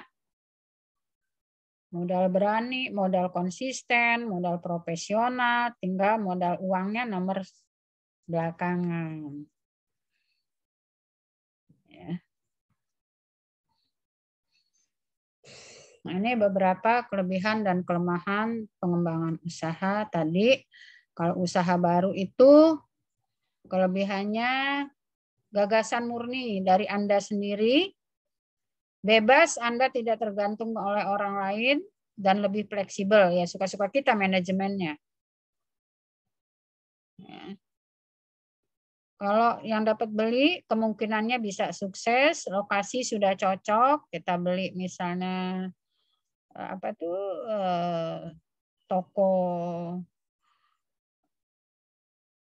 apa untuk kafe gitu ya, kafe yang tidak dilanjutkan oleh temannya, kamu beli, kemungkinan untuk suksesnya itu karena namanya sudah dikenal, kemudian lokasinya juga sudah baik, karyawan dan pemasoknya juga sudah siap, dan sudah siap beroperasi, emang udah jalan gitu perusahaannya. Ya. Kalau yang kerjasama, pengalaman mereka lebih dari kita, kemudian kita untung dengan nama dan merek, kita nggak perlu pengembangan nama dan merek. Siapa yang nggak tahu Indomaret, kita buka Indomaret ya sudah, orang tahu lah itu. Gitu. Kita buka McD udah tahu lah orang, nggak perlu lagi kita promosi dengan berbagai kelemahannya juga. Kalau ada kelebihan ya pasti ada kelemahan, tinggal nanti mana yang lebih banyak. Poin penting wirausaha sukses ialah keberanian memulai dari nol. Berani tadi lah ya, modalnya berani tadi lah. Kalau encut ciut, ya, nggak ada keberanian, nggak bisa mulai bisnis. Berorientasi pada pasar, jangan Anda nggak ada peluang pasar di situ, Anda buka bisnis apa di situ. Udah jelas-jelas lingkungan orang, misalnya lingkungan non Muslim, lah Anda buka toko hijab, ya gimana? Tidak melihat pada pasarnya di situ apa gitu. Dan jelas-jelas di kampung orang jarang-jarang lah minum-minum di warung kafe yang jenisnya kafe. Anda buka kafe ya nggak laku gitu ya. Dan kemudian harus Anda bisa menciptakan kekhasan dari produk Anda itu apa dibanding dengan produk-produk yang lain. Juga mempunyai jaringan. Ini yang paling penting, mempunyai jaringan nih. Kalau punya teman banyak buka bisnis biasanya cepat majunya. Maka gaul. Dalam Islam pergaulan itu mendatangkan rezeki. maka gaul. Kalau gaul, insya Allah mau bisnis juga nggak payah nawarinnya. Apalagi sekarang mah sarana prasarananya udah banyak.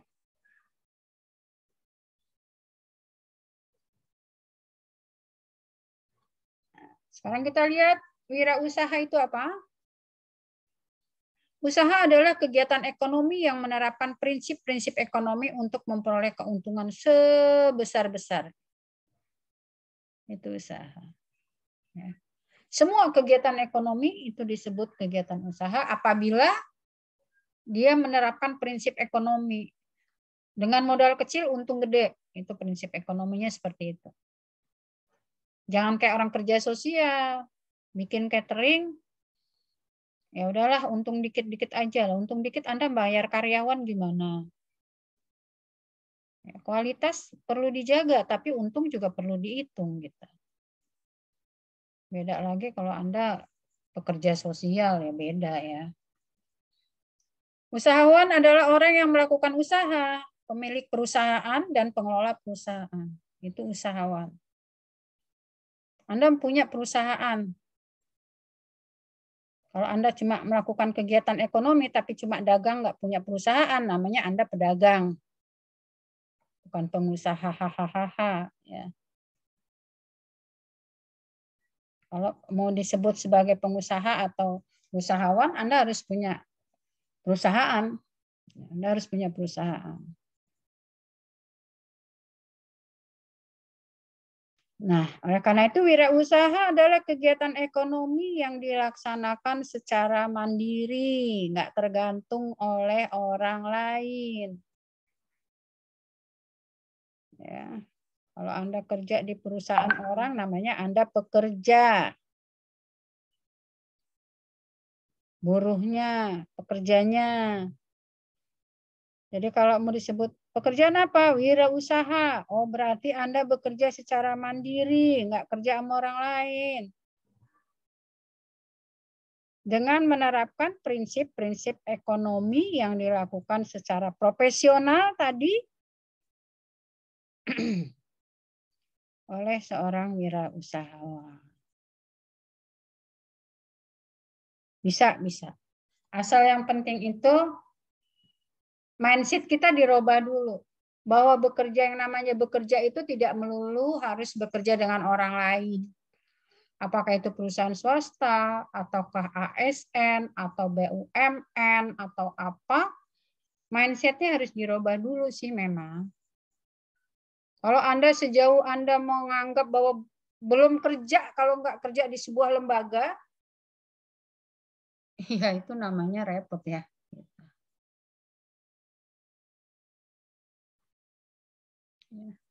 Wirausaha itu kerjanya enak loh dari rumah loh. Aku tuh aja kepengen kalau ngelihat ya udah mesen-mesen, misalnya mesen tumpeng, terinspirasi juga ya gitu.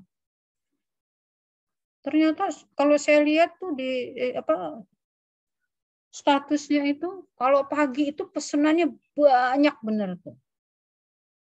Ada beberapa yang saya suka beli, kan kita udah nge-save nomornya ya, jadi kita suka lihat dia promosikan itu. Dari segitu banyak yang saya tahu, segitu banyak pula orang beli sama orang-orang itu gitu. Berarti itu peluang usaha bagus ya. Gitu. Nasi tumpeng, nasi kotak. Tinggal kreatifnya kita aja bikin yang beda daripada orang lain gitu. Itu ternyata laku loh, itu peluang usaha loh itu. Kalau jadi emak-emak mah di rumah aja, kalau saya masih muda mah jualan aja kayak gitu. Saya juga hobi masak soalnya. Jualan aja dari rumah, nggak capek-capek, duitnya banyak ya.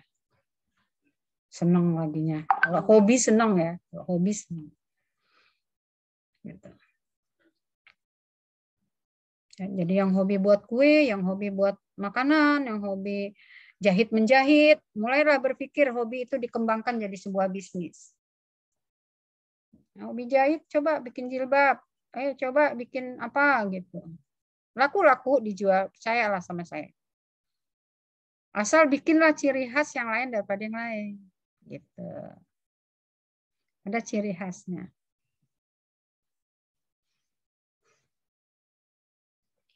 Nah, wirausahawan itu ada tadi yang saya katakan ya.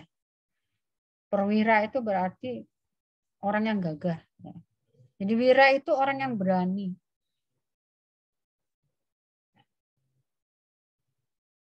Pejuang. Sanggup menjadi teladan, pemberani, gagah. Nah, kalau wirausahaan berarti harus jadi pemberani. Ya, jadi kalau Anda punya pacar nih, wirausahawan, walaupun itu masih kecil, ininya, usahanya, berarti dia punya jiwa pemberani itu. Tidak punya jiwa pemberani nggak bisa jadi wirausaha. Boleh juga disandarkan. Ada jiwa pemberani di sana. Ya. Jadi orang wirausahawan itu ialah orang yang berani. Berani apa? Berani ambil resiko dengan segala hal yang mungkin terjadi. Ya. Berani untuk bekerja keras, berani untuk berhasil, tapi berani juga untuk gagal.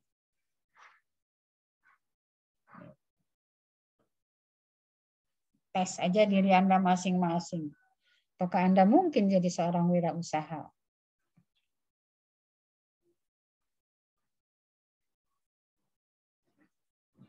Ya. Jadi gampang kok ya. Wirausaha itu modalnya berani dulu lah. Kalau keberaniannya kurang, susah. Baru nanti sudah mulai menjalani profesional. Dagang ya dagang gitu, bisnis ya bisnis. Yang campur-campur, calon mertua minta ya nggak apa-apa dikasih, tapi dibayar pakai duit kita. Uang perusahaan jangan diambil. Gitu. Jangan pula pelit. Waduh, ini kan saya lagi bisnis, Bu. Nggak bisa dong saya kirim kuenya. Oh, nggak jadi. Kemudian mau jadiin mantu nggak jadi tuh nanti kamu. Ya, nggak apa-apa. Tapi maksudnya profesional. Ambil dulu duit pribadi, beli. Kamu yang jual, kamu yang beli. Untuk kamu memberi kepada orang lain.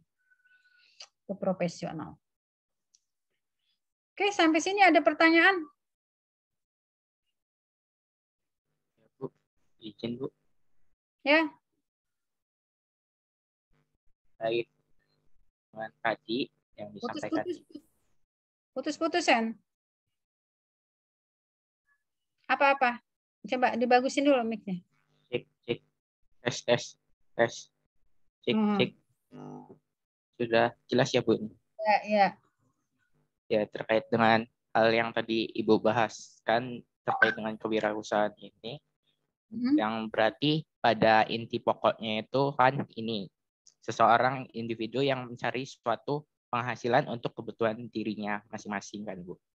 Ya. Dan dalam hal ini kan juga membutuhkan inovasi atau kreativitas dari seseorang tersebut.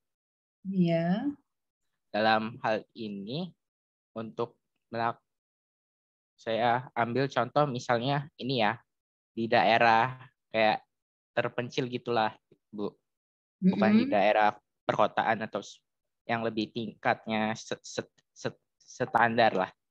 Ini kan ada masyarakatnya kan ini ya, istilah katanya ya apa sih, kurang dalam mendapatkan suatu pengembangan dirinya atas dasar kewirausahaan itu.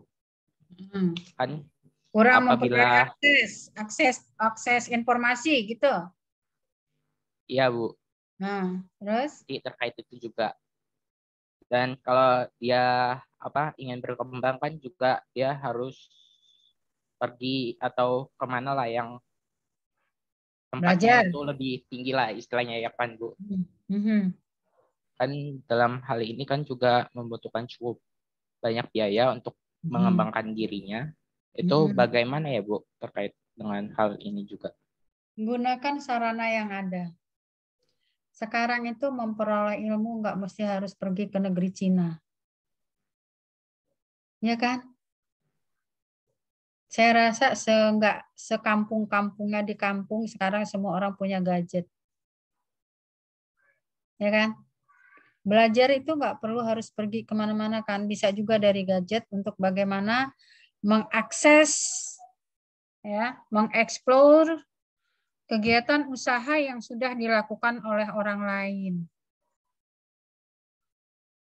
Seperti itu. Ya. Bisa.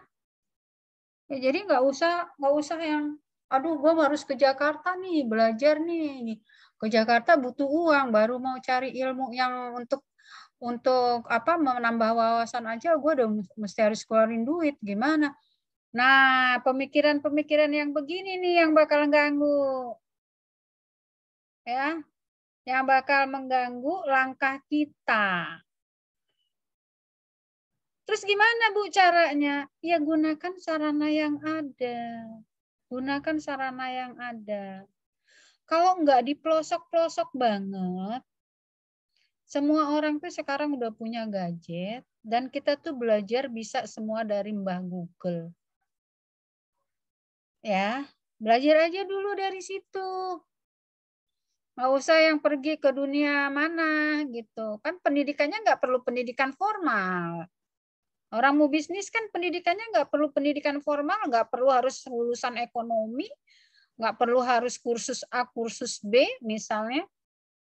Maka, tapi saya nggak bisa masak Bu, ya jangan masak. Kalau mau ya belajar dulu lewat Google gimana caranya orang masak. Yang standar untuk yang ada di daerahmu. Yang gampang-gampang aja gitu. Oh saya nggak bisa jahit Bu, ya belajar dulu. Oh saya nggak bisa semua Bu, yang kamu bisa apa, yang dibutuhkan masyarakat di situ apa. Mau kamu lari-lari kemana, belum tentu yang kamu kejar itu akan digunakan, akan diperlukan oleh masyarakat yang di mana Anda itu berada.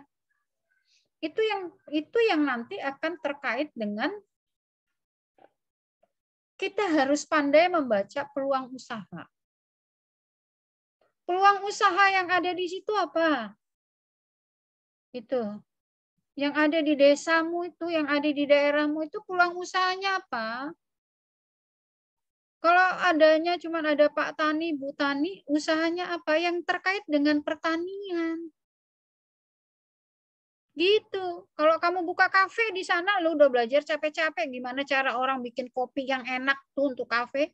Ya siapa yang mau datang ke kafemu? Orangnya juga orang kelasnya menengah ke bawah aja gitu. Ya. Aku mau bikin roti tapi bikin cake yang enak itu Bu, yang supaya laku. Ya lakunya dari mana? Orang makan bolu aja kalau bau telur orang kampung nggak mau. Ya, saya pernah bawa lapis legit ke kampung bapaknya di sana di Jawa. Aduh, orangnya pada nggak suka. Padahal di sini menjadi makanan yang harganya mahal gitu ya.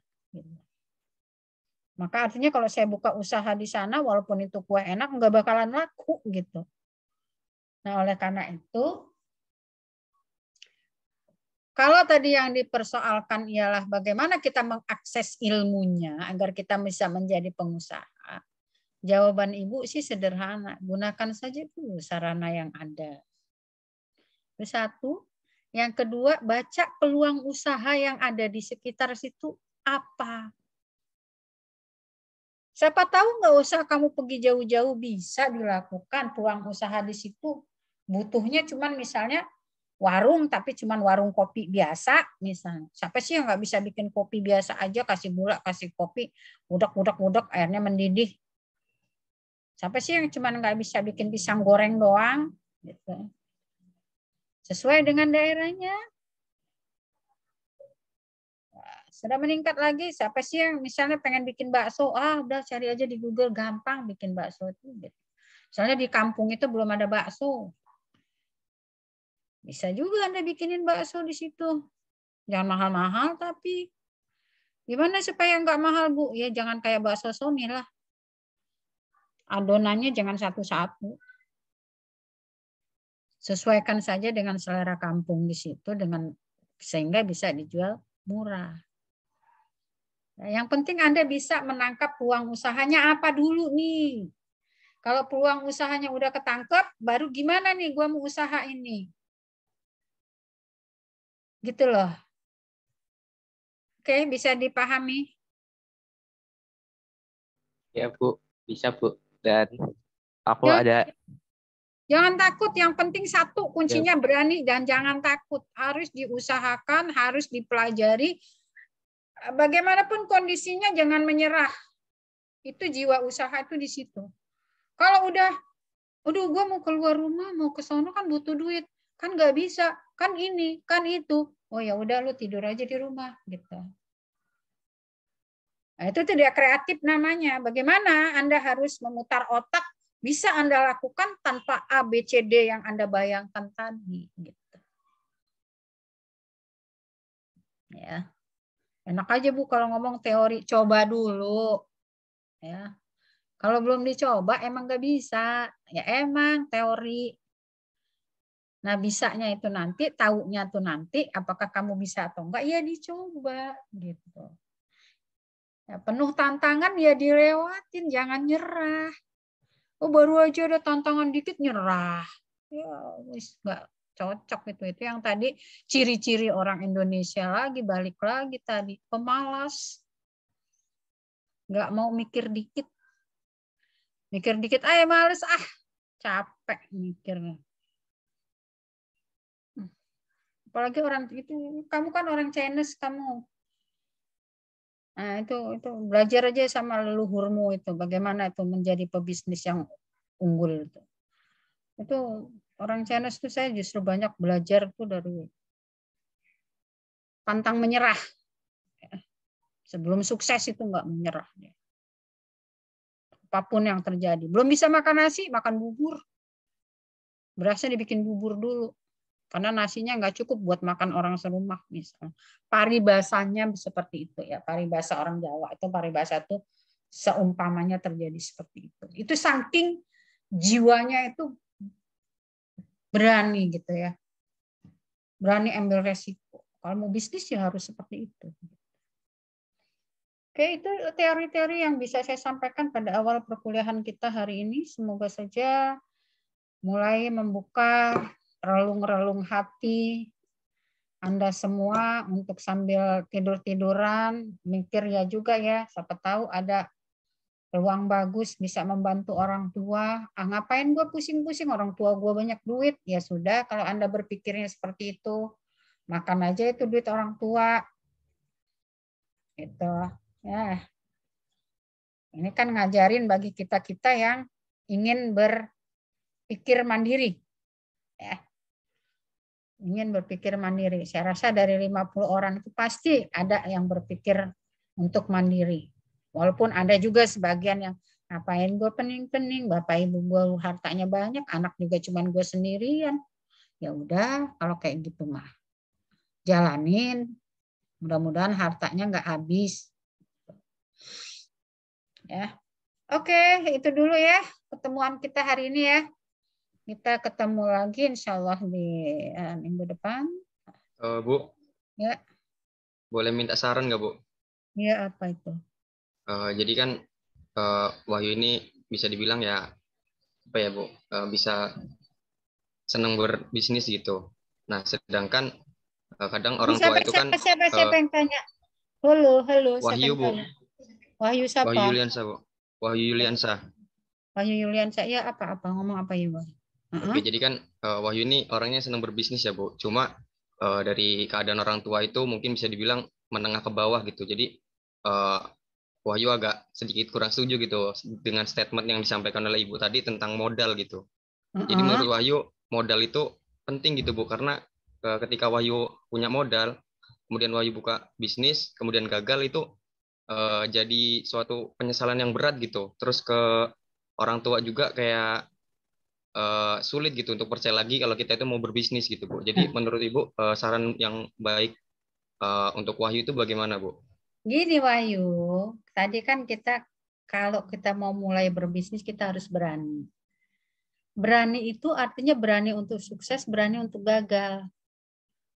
Kalau Anda membayangkan nanti kalau uang gue cuma segitu habis, Gimana nih? Kasihan orang tua. Nanti orang tua nggak percaya lagi. Itu namanya Anda tidak berani untuk gagal. Ya. Asah lagi jiwamu. Bagaimana supaya tidak gagal? Kreatif dan inovatif. Tekun, konsisten, profesional, bismillah, berdoa, insya Allah berkah. Gitu ya. Tapi kalau kamu masih dibayang-bayangi, Wahyu, oleh nanti gimana kalau dikasih modal oleh orang tua 5 juta misalnya, terus gue bisnisin, terus nggak berhasil, terus orang tua nggak percaya lagi, itu namanya bayangan-bayangan buruk. Bukan dari orang, ceritanya, Bu, modal itu bukan dari orang tua gitu, Bu, dari modal saya sendiri gitu. Jadi kadang ayah itu suka bilang, oh daripada buat itu mending buat ini gitu. Cuma kan kadang Wahyu ini sebagai anak pengen usaha sendiri gitu. Nah kemarin itu ada modal lah kurang lebih 10 juta gitu. Itu buat bisnis udang gitu sama teman, pertambakan udang. Nah ya mungkin belum rezeki juga di situ, gagal panen gitu. Jadi ruginya tuh agak banyak gitu. Jadi orang tua gitu agak kayak gimana gitu sama saya, Bu, karena nggak percaya menurut orang tua ya. Duit 10 juta itu kan bukan duit yang kecil gitu, Bu, menurut Wahyu Ya. juga gitu. Nyarinya juga kan susah gitu. Ya, saya paham, Wahyu, saya paham. Tapi Anda juga harus bisa memberikan pemahaman kepada orang tua bahwa apa yang menjadi tekad kamu itu memang tidak harus begitu usaha, begitu berhasil. Namanya orang usaha itu 1 kali, 2 kali, jatuh bangun, jatuh bangun, jatuh bangun, itu udah biasa. Kalau orang tua kamu bukan pebisnis, ya memang pasti dia akan berkata seperti itu. Lah duit 10 juta daripada toh Wahyu daripada kamu pakai untuk begitu, akhirnya nggak sukses kayak gitu. Ya memang kalau itu membayang-bayangimu selalu, ya kamu keberanianmu akan mengecil kembali. Kalau kata saya, kalau kamu memang punya niatan seperti itu, ya kamu harus bangkit lagi. Ibu tidak mengatakan bahwa setiap orang memulai usaha pasti berhasil ya.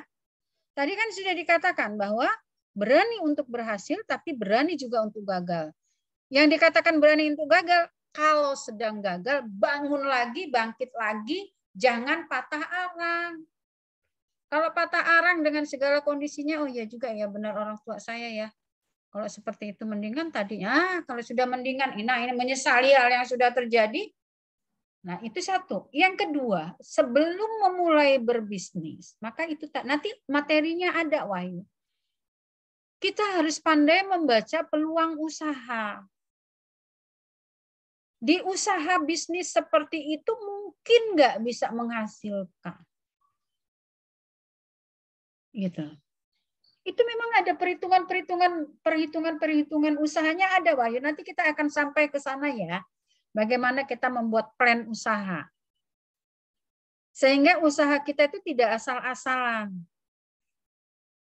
Gitu. Ya, bukan asal-asalan alias bukan sekedar ikut-ikutan. Emang betul-betul punya planning sehingga ada gambaran prospek ke depannya seperti apa. Udah dihitung matang-matang. Pun sudah dihitung matang-matang, kendala itu ya belum tentu juga gitu. Namanya orang bisnis. Orang bisnis itu memang ibarat kata itu ya siap dengan kegagalan. Siap dengan kegagalan bukan berarti kalau udah gagal terus mundur. Gagal 1 kali bangun untuk kedua, gagal 3 kali bangun untuk yang keempat sampai Anda berhasil dan sukses. Itu jiwa pebisnis yang baik. Kalau saran Ibu seperti itu. Kalau kamu ada jiwa seperti itu, tapi kamu harus penuh perhitungan, ya. Dalam mengambil keputusan jangan asal-asalan. Punya duit segitu kamu lemparin ke bisnis itu, sudahkah kamu hitung? Gitu. Peluang usaha di bidang itu menjanjikan apa tidak gitu. Gitu Wahyu. Ya, jadi tidak untuk semuanya. Jadi tidak asal ikut-ikutan aja, gue punya duit segini, gue mau bisnis ini. Hitung dulu untung ruginya. Ada cara menganalisis peluang usaha. Ada nanti akan sampai kita materinya kepada bagaimana kita menganalisis peluang usaha. Soalnya kemarin tuh ini Bu, bisnisnya kan bisnis udang. Jadi kalau emang kata orang-orang itu kalau bisnis peliharaan atau hewan gitu, yang punya itu emang nggak boleh stres gitu Bu, dan mungkin kejadian gitu di Wahyu. Iya, itu faktor X ya, itu faktor X. Tapi faktor teori bisnisnya memang kita harus ada perhitungan bisnis ya. Harus melakukan usaha itu harus dilakukan dulu analisisnya, analisis peluang usaha. Mungkin nggak gitu kita berbisnis di bidang itu gitu. Jadi bukan nekat, ya bukan nekat. Orang bisnis itu beraninya bukan nekat, bukan berani sembarangan, berani sudah penuh perhitungan. Dan perhitungan yang disertai dengan keberanian. Kalau perhitungan terus nggak maju-maju. Tapi kalau beraninya yang duluan juga tanpa perhitungan, ya kejadiannya nanti fatal. Tapi penuh perhitungan disertai dengan keberanian, dimulai dengan keberanian, tapi disertai dengan perhitungan. Itu bisnis. Ya, oke, sampai situ dulu ya diskusinya. Nanti kita diskusi lagi nanti di pertemuan berikutnya ya, dengan dengan materi-materi selanjutnya. Masih banyak ini materinya soalnya. Ya, nanti kita diskusikan. Saya senang. Jadi ada yang tertarik dengan berdiskusi tentang wirausaha. Mudah-mudahan nanti saya sukses menjadi dosen wirausaha sehingga sebagian dari Anda tertarik untuk menjalankan kegiatan wirausaha. Oke, saya sudahi dulu pertemuan kita sore ini. Ketua kelas, saya mohon Anda men-shoot foto seperti biasa. Dan nanti Anda kirimkan ke saya.